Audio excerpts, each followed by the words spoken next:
이스라엘 백성들이 출애굽한 것은 BC 1446년경이고요. 그래서 이스라엘의 역사를 간추려서 이야기하면 아브라함부터 야곱까지 이어지는 족장 시대가 있고, 그 다음에 애굽에서 노예로 살던 430년의 노예 시대가 있고, BC 1446년에 출애굽해서 40년 동안 광야 생활했던 광야 시대가 이어지고요.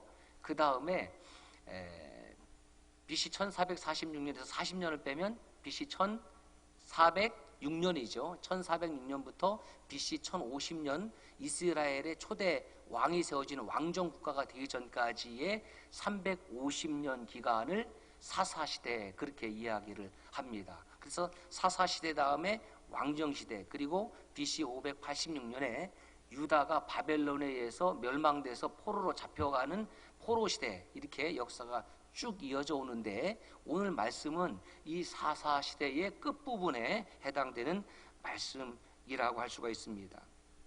가나안에 들어온 후 이스라엘 백성들이 가나안 땅에서 하나님으로부터 받은 계명을 따라서 타버네클, 그 성막을 지었습니다. 성막, 증거막, 회막 다 동일한 말이에요. 그래서 이 성막을 어디에다가 설치를 했냐면 실로에다가 설치를 했는데, 실로가 에브라임 지파가 받은 땅의 위치입니다. 여러분 화면에 보시면 에브라임 지파가 있고 그 빨간 표시로 되어 있죠. 실로 이렇게 되어 있는데, 지금 이스라엘에 가면 실로라는 지명은 없고 현재의 지명은 키르벳 세일룬 이렇게 되어 있습니다. 키르벳 세일룬에 가면 그 실로, 옛 지명 실로라고 적혀 있고, 그곳에 예전에 이스라엘 백성들이 성막을 설치했던 것처럼 모형으로, 동일한 모형으로 성막을 설치해 놓았습니다. 한번 보여주실까요? 지금 이곳이 이스라엘 광야에 설치해 놓은 성막의 모습입니다. 저렇게 이스라엘 백성들이 광야에서 성막을 설치하고 저곳에서 제사를 드렸습니다. 여호수아 18장에 보면 여호수아는 이 실로에서 이스라엘의 12지파 중에 7지파에게 이스라엘의 땅을 분배하는 장면이 나옵니다. 그래서 이 실로라는 곳은 제사의 중심지, 그러니까 신앙생활의 중심지가 되고, 그 다음에 이스라엘 백성들의 경제와 정치 중심지가 된 곳이 바로 실로라는 그런 곳입니다. 이 성막을 관리하는, 그리고 성막에서 제사를 드리는 제사장이 있죠. 이 제사장을 히브리어로 코헨이라고 합니다. 그러므로 이 제사장에 있어서 제사장은 이 제사 드리는 역할 뿐만 아니라 여러 가지 역할을 했는데, 제사장의 몇 가지 역할이 있었는지 한번 살펴보면, 첫 번째로는 백성들의 신앙을 돌보고 지도했고, 하나님의 뜻을 묻기도 하고 하나님의 뜻을 전달하기도 했습니다. 그리고 두 번째로는 이스라엘 백성들의 성결을 책임졌고, 세 번째로는 성막을 관리하고 제사를 주관했고, 그리고 백성들 가운데에 분쟁이나 다툼이 있을 경우에는 판결하는 역할도 했고요. 그리고 마지막으로는 백성들의 병을 진단하는 의사 역할도 했고, 그리고 무엇보다도 하나님의 말씀, 십계명, 토라를 가르치는 역할을 했습니다. 이렇게 중요한 제사장, 이 제사장이 얼마나 중요한지, 이렇게 세움받은 제사장이 해야 될 가장 본질적인 임무가 뭐냐면 하나님을 사랑하는 거예요. 하나님을 사랑함 없이 제사장을 감당한다, 이건 있을 수가 없는 거죠. 근데 하나님을 사랑하는 거예요. 그리고 이 많은 역할들을 감당하려고 하면 여러분 부지런해야 할까요? 게을러야 할까요? 당연히 부지런해야죠. 이 역할을 감당하려고 하면, 이건 게으른 사람은 도무지 제사장의 역할을 감당할 수가 없습니다. 그럼 여러분 한번 자신을 살펴보세요. 나는 지금 게으른 편인가 부지런한 편인가? 여러분은 본질적으로 게으른 사람이에요, 부지런한 사람이에요? 저는 게으른 사람이에요. 저는 태생이 게으른 것 같아, 아무리 봐도.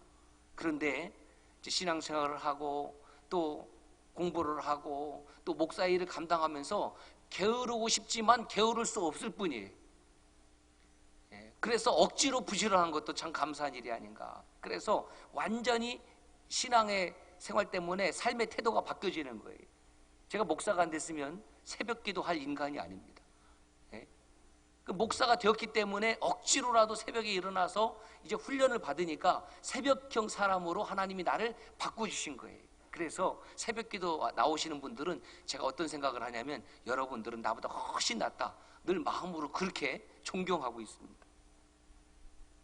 여러분, 우리의 문제가 뭐냐면 악한 사람들은 부지런하고 선한 사람들은 게으르다는 데 문제가 있습니다. 악한 사람들이 게을렀으면 좋겠고 선한 사람이 부지런했으면 좋겠는데, 이 선한 사람들은 자기가 선하다라는 그 하나만으로 자기의 모든 삶을 커버하려고 그래요. 그런데 선하고 게을러 터지면은 아무 쓸데가 없어. 악하고 게으르면 얼마나 좋겠습니까만은 악하고 부지런한 사람들 때문에 이 문제예요. 코로나19도 신앙생활을 성경대로 그리고 말씀 안에서 잘하면 좋겠지만은 꼭 삐딱한 사람들끼리 모여갖고 나리를 쳐서 대구, 뭐 전주, 광주, 사방 오만까지 다 쑤시고 다니면서 신앙생활 잘한다고 그렇게 교만 떤 사람들이 지금 바이러스 숙주가 돼갖고 지금 온 국민을 지금 힘들게 하고 있는 거 아니에요? 로마서 12장 21절에 하나님이 이렇게 말씀하셨어요. 악에게 지지 말고 선으로 악을 이기라. 저는 이 말씀을 이렇게 한번 적용해 보았습니다. 악하고 게으름을 선하고 부지런함으로 이겨라. 악하고 게으름을 선하고 부지런함으로 우리가 이겨야 되지 않겠느냐. 악이 있으면 어떻게 해요? 그걸 멍하니 쳐다만 보고 있어서 되겠느냐. 악을 이겨야지. 새벽에도 제법 큰 교회 목사님이 문자가 오고 막 그러더라고. 목사님 어떡하십니까? 뭘 어떻게 해? 우리는 만반의 준비태세가 되었기 때문에 저는 뭐 신천지가 일개 소대가 오든지 중대가 오든지 대대가 오든지 우리는 왔으면 좋겠다. 그래야지 우리 교회가 얼마나 똘똘 뭉치고 응전할 수 있는 준비가 되었는지 내가 그랬어요. 실력 발휘할 수 있는 기회로 삼고 있습니다. 그랬더니 그 답장이 역시 이렇게 됐더라고요. 실력 발휘해야 되죠. 우리 교회의 65년의 역사가 무엇을 말합니까? 이단과 사이비로부터 성도를 지켜내는 데는 제가 목숨 건다고 일전에도 말씀드리지 않았어요.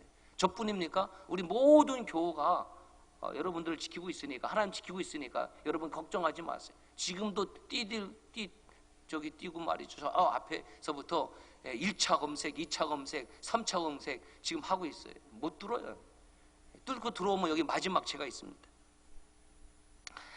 사무엘 1장에 보면 한나가 남편 엘가나와 함께 라마다임 소빔에서 실로까지 가서 제사를 드리고, 그리고 그 성막에서 아까 그 성막의 그림 보셨죠? 한나가 기도하는데 잠깐 기도하고 가는 것이 아니라 거기서 통곡하며 기도해요. 통곡하는 이유가 뭐냐면 자식이 없으므로 너무 서러워갖고 하나님 저 좀 불쌍히 여겨달라고 통곡하고 기도하는데, 잠깐 기도하는 것도 아니고 오래 기도하는데, 오래 기도하다가 어떻게 기도하냐면 입술만 움직여서 기도하는 것을 누가 봤냐면 제사장 엘리가 보고, 그것을 보고 어떻게 생각했냐면 저 여자가 술에 취해서 지금 있는가 보다, 이렇게 생각을 하는 거예요.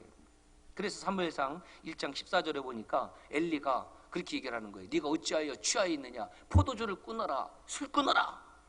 그랬더니 한나가 이렇게 대답합니다. 내 주여 그렇지 아니합니다.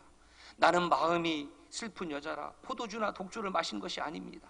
여호와 앞에 내 심정을 통한 것뿐입니다. 이렇게 이야기를 하는 거예요. 아니 지금 기도하고 있는 여인에게 지금 제사장이란 분이 무슨 얘기를 하고 있는 거예요? 술 끊어라. 한나요? 아니 여인이요? 지금 무슨 기도를 드리고 있는지 그렇게 울면서 기도합니까? 제가 함께 기도하겠습니다. 기도의 내용이 무엇인지 알려주시면 제가 함께 기도드려 주겠습니다. 이렇게 하면 얼마나 힘이 되고 위로가 되고 격려가 되겠습니까? 그런데 제사장 엘리는 엉뚱한 소리라는 거예요. 기도하는 사람을 향해서 술 끊어라. 왜 이런 이야기를 하게 됐을까? 그것은 기도하는 것과 술 취한 것을 분별할 줄 아는 능력이 엘리에게 없었다라는 거예요. 쉽게 말씀드리면 영적 분별력이 제사장에게 있었다 없었다? 없었다. 제사장이 영적 분별력이 없어요. 그럼 왜 영적 분별력이 없나? 그는 이미 영적으로 게을렀기 때문에. 여러분, 영적으로 게으르다는 것은 단지 느리다라는 것이 아니에요. 여러분, 느린 것과 게으른 것은 달라요. 여러분 주변에 느려도요, 좀 행동이 느려도 말이 느려도 할 일 다 하는 사람이 있고요, 행동과 말이 빨라도 도무지 하지 않는 사람도 있는 거예요. 엘리는 행동이 느린 것이 아니라 그는 게을렀어요. 그는 영적으로 게을렀어요. 영적으로 게을렀기 때문에 그는 영적 분별력이 없는 제사장이 되었다라는 겁니다. 문제는 그 영적 게으름을 누가 물려받느냐 하면 아들들이 물려받는 거예요. 옛말에 부전자전, 아버지가 전해준다는 거예요. 누구에게? 아들에게. 직역하면, 의역하면 뭐예요? 그 아버지의 그 아들. 그 아버지의 그 아들. 여러분, 남의 집 자식을 볼 곳이 없습니다. 여러분 자녀들 보면 여러분 아들이 누굴 닮았기 원해요? 아들 닮는 거예요. 딸은 누구 닮아요? 엄마 닮아요. 아이고, 안 닮았어, 안 닮았어요. 결정적인 순간에 보면 다 닮았어요. 닮은 것 보고 좋아하는 거예요. 아버지가 자는 모습도, 아버지 자는 모습도 닮고요, 아버지의 음성도 닮고요, 아버지의 행동도 닮고요, 다 닮아가는 거예요. 딸도 닮아가는 거예요. 딸이 그럽니다. 나는 나중에 시집갈 때 절대 아버지 같은 남자는 안 만날 거야. 데려오는 놈을 보면 지 아버지하고 비슷한 놈을 데려온 거지. 아버지 같은 남자를 데려와요. 제 아내가 하는 말이 있어요. 제가 장인어른하고 많이 닮았대요. 그런데 장인어른을 제가 본 적은 없거든요. 어려서 돌아가셔갖고. 그래서 남편이지만은 아버지의 이 형상을 본다는 거예요. 아버지. 아니, 나는 커갖고 결혼할 때 엄마 같은 여자 안 데리고 올거예요. 엄마 같은 여자 데리고 오는 여자 보니까 지 엄마하고 비슷한 사람 데려오는 거예요. 그게 닮기 때문에. 요즘 여러분, 엘리 제사장이 두 아들이 있는데 이름이 홈리와 비느하스인데 사무엘상 1장 3절에 이 홈리와 비느하스가 어떤 일을 하고 있었느냐? 시작. 엘리의 두 아들 홈리와 비느하스가 여호와의 제사장으로 거기에 있었더라. 홈리와 비느하스가 누구라고요? 여호와의 제사장. 당연하죠. 아버지가 제사장이니까 대를 이어서 그냥 제사장 하는 거예요. 그래서 홈리와 비느하스는 여호와의 제사장이었다, 이렇게 분명히 기록하고 있습니다. 그런데 아버지 엘리가 게으른 제사장이었으니 두 아들이 부지런한 제사장 하겠습니까? 천만의 만만의 땅콩 아닙니다. 아버지가 게으르니까 아들 놈들도 게으른 제사장이 되고 만 거예요. 그래서 사무엘상 2장 12절에 이렇게 기록하고 있습니다. 시작. 아들들의 행실이 나빠서 여호와를 알지 못했다, 이렇게 기록하고 있는데 저에게 성경을 번역하라고 그러면 이렇게 번역할 거예요. 엘리의 아들들은 여호와를 알지 못했기 때문에 행실이 나빴다, 이렇게 기록해야 돼요. 행실이 나빠서 여호와를 알지 못하는 것이 아니라 여호와를 알지 못했기 때문에 행실이 나쁜 거예요. 여호와를 알지 못했다라는 말은 무슨 말입니까? 여호와가 누군지 몰라요. 누군지 알고 있었지만은 그들은, 홈리와 비느하스는 여호와 하나님을 믿지 않았고 인정하지 않았다는 거예요. 여러분, 안다고 해서 다 믿고 안다고 해서 다 순종하고 헌신하는 것 아니라는 말씀입니다. 하나님을 하나님으로 인정하지 않았습니다. 하나님을 하나님으로 인정하지 않으니까 두려워할 필요가 없어요. 겁낼 필요가 없어요. 그러니까 내 멋대로 살아가는 겁니다. 이건 뭐예요? 하나님을 업신여기는 겁니다. 방자에 행하는 겁니다. 한마디로 홈리와 비느하스는, 따라서 합시다, 무늬만 제사장, 껍데기만 제사장, 무늬만 제사장이었다라는 거예요. 그래서 사무엘상 1장 3절에 여호와의 제사장이었다라는 이 이야기가 한번 딱 쓰여지고 그 뒤에는 홈리와 비느하스라는 이름만 나오지 제사장이라는 타이틀이 붙어있질 않아요. 여러분, 이걸 알아야 돼요. 무늬만 제사장인 사람에게는 성경은 제사장이라고 기록하는 것을 거부하는 거예요. 그래서 사무엘상 1장 3절에 제사장이라는 거 딱 한 번 얘기하고 그 뒤에는 제사장이라는 것을 감히 붙이지를 못해요. 저는 말씀을 보면서 그런 생각을 다시 한번 하게 되었습니다. 무늬만 목사 안 되는 것이요. 무늬만 장로, 무늬만 권사, 무늬만 집사, 껍데기만 집사, 껍데기만 그리스도인, 안 되는 거죠. 행실이 나빠라고 번역된 이 히브리어는 벨리알, 그래요. 벤 하면 아들이란 뜻이고 벨리알 하면은 가치 없는, 쓸모없는, 이런 뜻이에요. 벤 벨리알 하니까 쓸모없는 아들이었다라는 거예요. 쓸모없는 아들. 여러분, 저와 여러분들이 이 세상에서, 그리고 그리스도의 몸인 교회에서 쓸모없는 교인이 되지 말기를 바랍니다. 쓸모 있는 교인이 되기를 주의 이름 축복합니다. 하나님의 은혜로 이 쓸데없는 자를 하나님의 은혜로 어떤 사람이 되게 만들었습니까? 쓸데있는 사람이 되는 거예요. 사람이 살아가는 존재의 의미는, 존재의 기쁨은 쓸 때가 있다라는 거예요.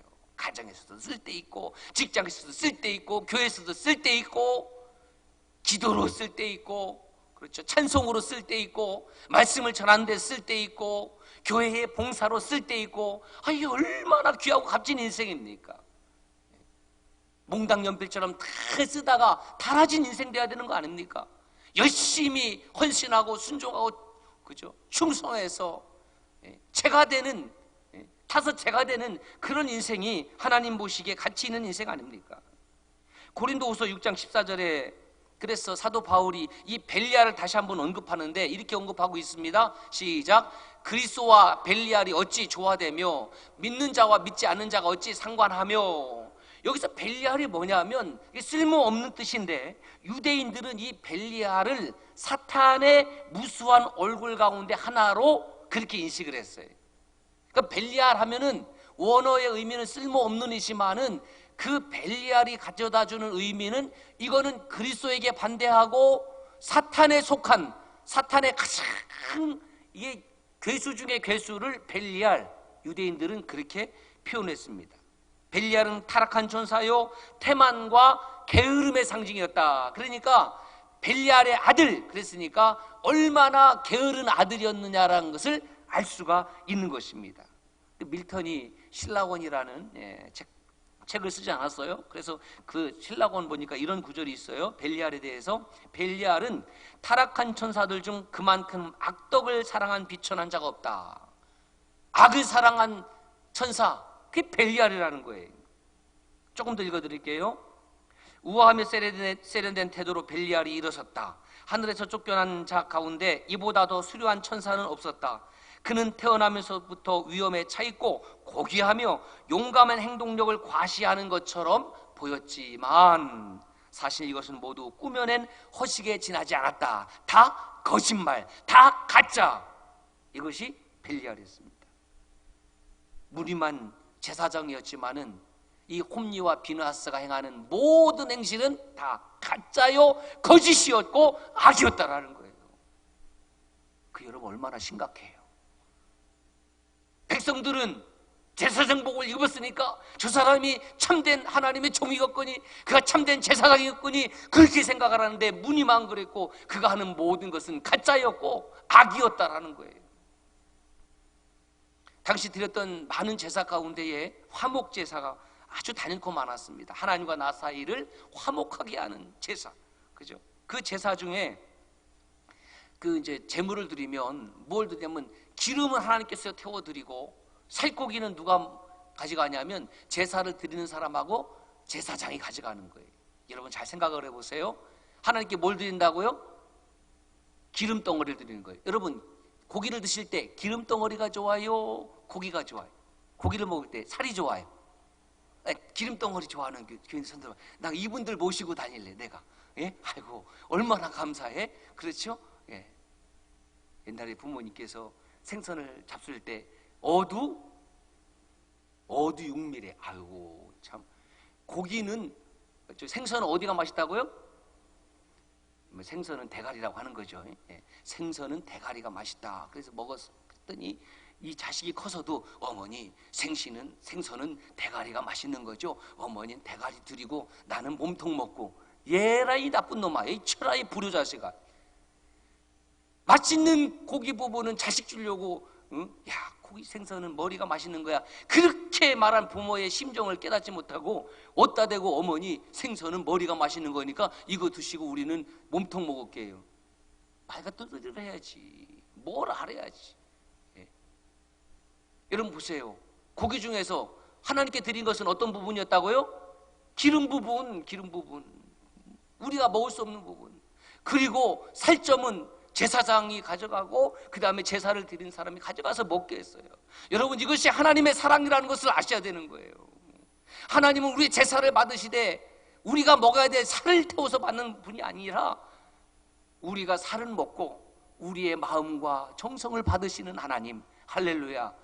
그게 아버지의 마음이잖아요. 아버지의 마음, 부모의 마음이잖아요. 자식 키울 때 나는 못 먹었어도 자녀가 잘 먹어야 되고, 나는 못 입었어도 자녀가 잘 입어야 되고, 그거를 깨달아야지 그때서 비로소 사람 노릇을 하고 그래야지 효자가 되고 효녀가 되는 것 아니겠습니까?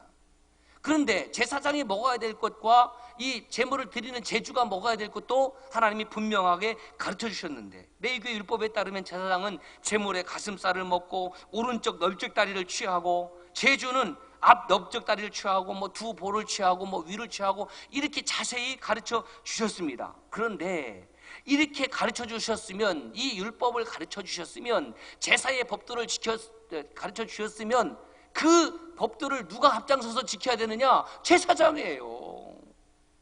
제사장이 앞장서서 지켜야 되는데, 이 홈리와 비느하스는 어떤 제사장이라고요? 무늬만 제사장, 껍데기만 제사장. 지킬 리가 있습니까? 지킬 리 만무하죠. 그래서 어떤 행실을 하느냐? 제가 말씀을 이렇게 정리해 보니까 한 세 가지 행위가 나오는데, 첫째는 제사를 드릴 때, 제사를 드리고 나서 이제 고기를 먹는데 이제 삶아서 먹거든요. 그러면은 갈고리 같은 거를 촥 그 냄비 같은 데다가 고기를 삶으면 쭉 찍어갖고 걸리는 대로 가져가는 거예요. 걸리는 대로. 먹어야 될 부분, 취해야 될 부분이 따로 있다고 그랬잖아요. 그런데 그거 다 무시하는 거예요. 제사장이 여호와의 율법을 무시하네. 법을 다루는 사람들이 법을 무시해버리네. 두 번째로는 한 걸음 더 나가서 화목 제사를 드리고 번제로 태워서 번제로 드려야 되는데, 그 제사를 드리기도 전에 가져온 것 중에서 자기 거를 가져가 버리는 거예요. 그러니까 여호와 하나님은 안중에도 없는 거예요. 안중에도 없는 거예요. 제사보다 뭐에 관심 많다고요? 제밥에 관심 있다고. 그래서 고기를 다 갈취해 가는 거예요. 하나님을 경홀히 여기는 것이고 제주의 권리를 침해하는 것이었습니다. 22절 말씀해 보면 회막, 성막, 증거막에서 헌신하고 수고하는 여인들이 있었는데, 이 홈리와 비느하스 이 두 형제가 쌍으로 부적절한 관계를 갖습니다. 천하에 못될 질만 골라서 하는 거예요. 마치 놀부처럼 호박에 어떡하고 말뚝박고, 간장독을 어떡하고 깨뜨리고, 요거까지밖에 못 외웠어요. 놀부 심보가 있어야지. 하여튼 하는 짓마다 못된 짓만 골라서 해. 마치 고양이에게 생선을 맡긴 것처럼 제사장의 역할을 줬더니 그 제사장의 지위를 이용해서 순전히 자기의 육신의 정욕과 안목의 정욕과 이생의 자랑을 채우는 방식으로만 홈리와 비느하스가 행하니, 이것을 보는 아버지가 참다 못해서 말씀을 합니다. 너희가 어찌하여 이런 일을 하느냐? 내가 너희의 악행을 이 모든 백성에게 듣는다. 내 아들들아, 그리하지 말라.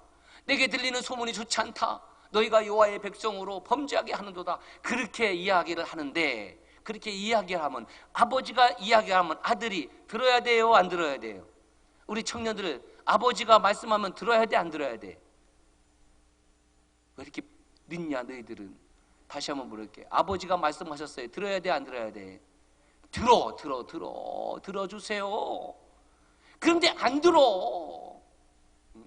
왜 안 들었습니까? 이미 아버지가 영적으로 게으른 아버지인데, 그 게으름을 물려받았는데 아들들이 들을 리가 있겠습니까? 어이구 아버지, 이분 말로는 그렇게 하시면서. 안 들어요, 안 들어요. 사무엘상 2장 5절에 그들이 자기 아버지의 말을 듣지 아니하였으니 안 났대. 벌써부터 여기부터 이미 안 되는 거예요. 그래서 이는 여호와께서 그들을 죽이기로 뜻하였습니다. 아버지 말씀 잘 들으세요. 안 들으면 여호와께서 여러분을 죽일지도 몰라. 무섭잖아. 예? 예. 결국 하나님은 엘리를 찾아가서 책망하시고 심판을 선언하시는데, 책망의 내용이 29절에 나와 있습니다. 하나님의 제물과 예물을 너희가 밟았다, 무시했다, 경홀히 여겼다. 네 아들들을 나보다 더 중히 여겼다. 누가? 엘리 제사장이. 하나님 사랑이 가장 본질적인데, 그 아들들 귀히 여기느라고 못되게 그러면은 주리를 틀어서라도 하나님 말씀에 복종하게 해야 되는데, 말만 갖고 되겠습니까? 세 번째, 하나님께 드릴 가장 좋은 예물을 가로챘다. 하나님께 가로챘다. 도둑질했다는 것이요. 심판의 내용이 무엇입니까? 5가지입니다. 하나님을 존중히 여기는 자를 존중히 여기고 멸시하는 자를 내가 멸한다. 내 집에 노인이 하나도 없게 하겠다. 출산되는 모든 자가 죽는다. 대가 끊어진다는 거예요.